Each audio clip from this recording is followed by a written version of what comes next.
Well, one is by realizing that it's not as gloomy as they promised us. That, while it was gloomy for people who actually lost their job, there were lots of people who didn't lose their job and were gloomy anyway. And whether you have to find new employment or you have to get over the fact that things aren't as gloomy as you expected them to be, I think it all starts in your head, that you either have a good attitude or you don't have a good attitude. People with a good attitude can overcome any difficulty. Certainly wasn't a gloomy year for me, because the gloomier things get for other people, the better it is for me. It fills up seminars, sells books. But, while the television inundated us for 2 years now about how horrible the recession was going to be, and what it really did, I think, is taught people to spend their money more carefully, which is not a bad thing. I think many people extended themselves with credit in a way that was just bad news. A lot of people got themselves in deep trouble. They lost their houses. They ended up with tens of thousands of dollars in credit card debt. And that's because they didn't plan well. They didn't think about living in the future. They thought about living in the present. And in the 60s, they told us that was a good idea, but the 60s are over. It wasn't such a good idea. If you're going to live a long life, you want all of it to be happy. And the best way around that is to plan. And the best thing to plan with is your mind. You have to think about what your life will be like today, what it's going to be like in a year as a ramification of what you're doing.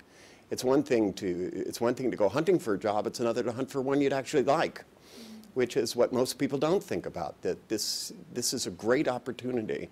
Every year when the year starts over again, it's really a chance to refresh your plans, to make sure that you're doing what you want to do, that you're taking care of your kids the way you want to, that you're planning for your kids to go to the schools you want them to go to, and that, that you're headed in the right economic direction.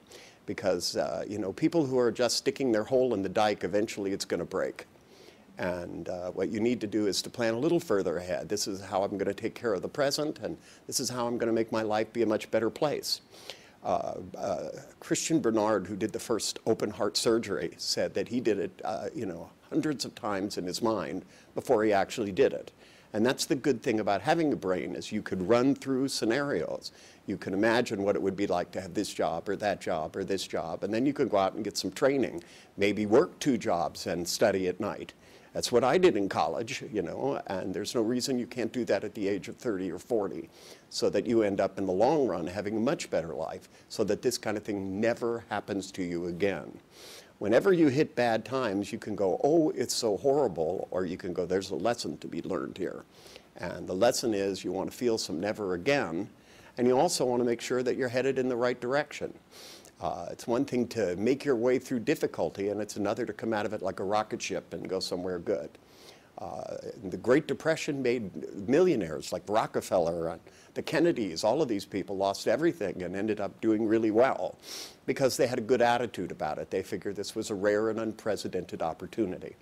That's a phrase I've heard from all my greatest teachers, is that no matter how bad things got, they looked at it and they said, this is a rare and unprecedented opportunity to build a better life, and to go through in your mind and rehearse enough ways that you can head yourself in a good direction. You can stop anything but a person with a good attitude.